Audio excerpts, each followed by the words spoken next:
I think it's a very fortunate relationship that we have, like talking from our hairdresser's point of view.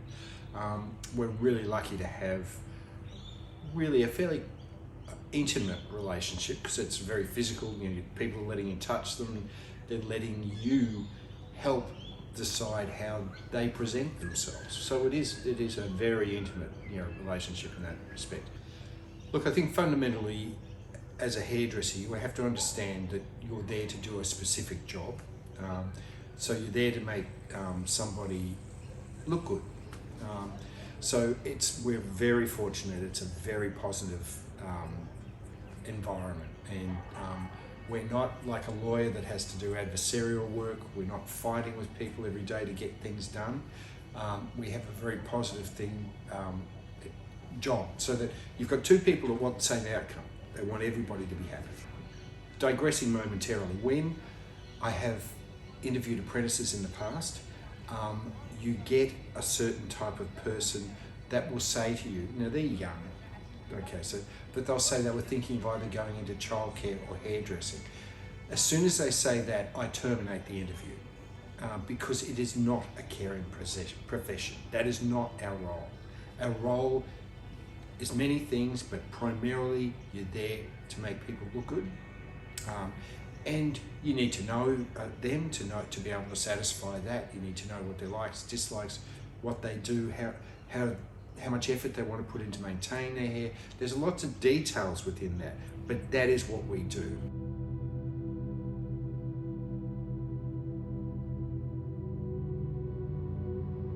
It should be a really good experience, so people should have that whole idea about going to the hairdressers, which is why they miss it so much when we're locked down. Because it should be a positive thing. It should be something that people look forward to. They go somewhere where they look forward to seeing it. Like, it's just all that positive affirmation, and that's I think the fundamental thing about it. Besides making them look good, it should be just very positive. And you develop relationships with different people. You might share interests, or there's a whole lot of things. There's a whole range of relationships you have with different clients. So you do get to know that person reasonably well. I'm not a psychologist. No, I don't want to be a psychologist. I'm a hairdresser.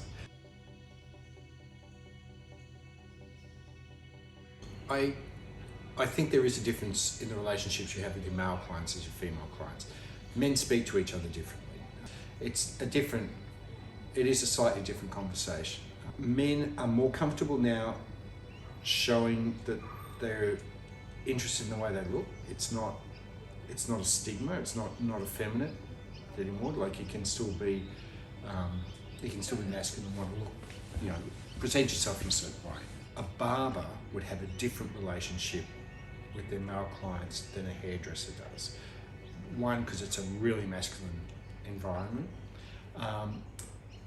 Two, the barbers they have a different way of operating, and so their relationships will be different to most of the men that I deal with. And I reckon of my clientele, about 30% of men. Like, there's times of day where you can walk into our salon and there's not a female there, it's all men. It's usually Friday nights or Saturday night. But it's, men are important, and it's good to have that variation. It is really good. We work as a cutting and colour salon, so we have cutters and colourists.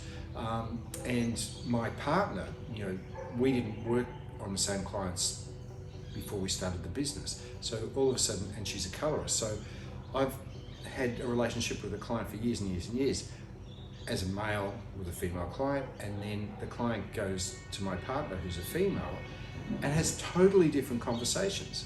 Now, that's great that they can do that. I do sometimes feel that I maybe get a little one-dimensional, but it is good that that person can have another relationship with a different person within the salon. Relationship with a health professional.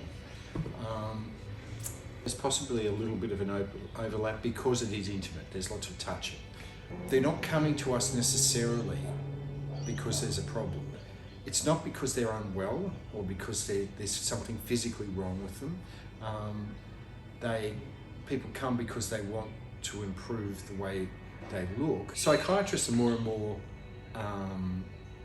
putting more and more emphasis on, for their clients, making their clients understand that it's important how they present, and that's a way they get treated differently. They're patients. So we've had a couple of psychiatrists that have been really pushing with their patients to work on their appearance, so their presentation, so their relationships with people on a fairly superficial, but just a way that people interact with them on a casual basis improves. And that is a really positive thing, and that's something that we can do. We can help with that.